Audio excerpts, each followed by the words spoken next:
ينضم إلينا من صنعاء توفيق الحميري عضو اللجنة الثورية العليا في جماعة أنصار الله الحوثية. سيد توفيق، سمعت ما قاله الرئيس هادي فيما يتعلق بتكرار التجربة الإيرانية في اليمن بمعنى إبادة جماعية في كل من عدن وتعز والضالع، كيف ترد الحركة الحوثية؟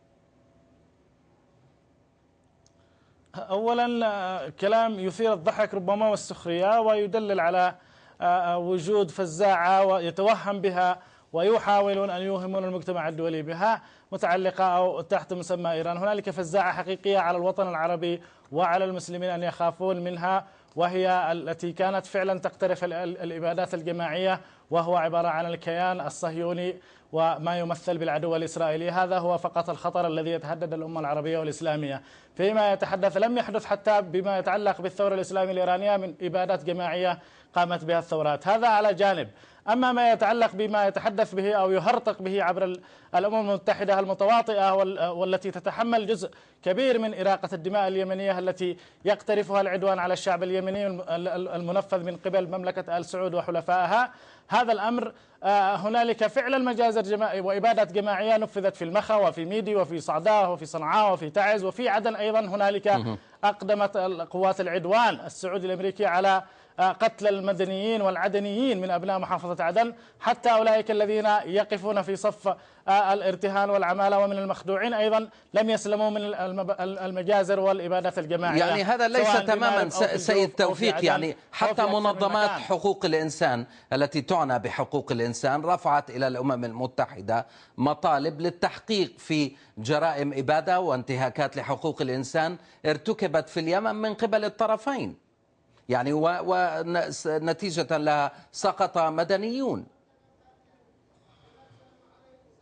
الحديث عن ذكر الطرفين لم يوجد حتى إلى حد الآن ما يثبت على أرض الواقع. نحن حتى منذ الحروب الستة السابقة التي ما قبل العدوان وأيضا في حروب صعدة لم يحدث أن سفكت دم امرأة أو طفل أو هنالك حرب رجال وحرب نظيفة ومواجهة بشرف.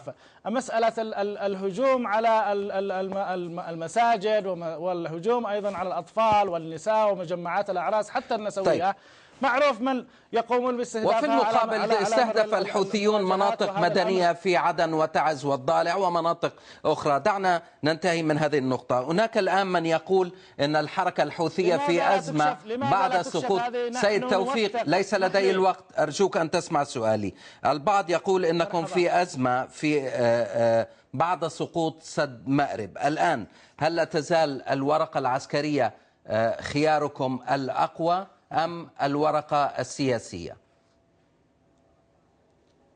طبعا سد مأرب أولا ليس موقعا عسكريا، هو موقع أثري وتاريخي، ويحاول البعض أن يجعل منه هالة إعلامية حقيقية. هنالك فعلا 53 موقع عسكري تم إسقاطها ونسفها بالميدان وعلى الواقع، وتابعوا قناة المسيرة وشاهدوا أين يتم نسف هذه المواقع العسكرية وهي في عسير ونجران وجيزان.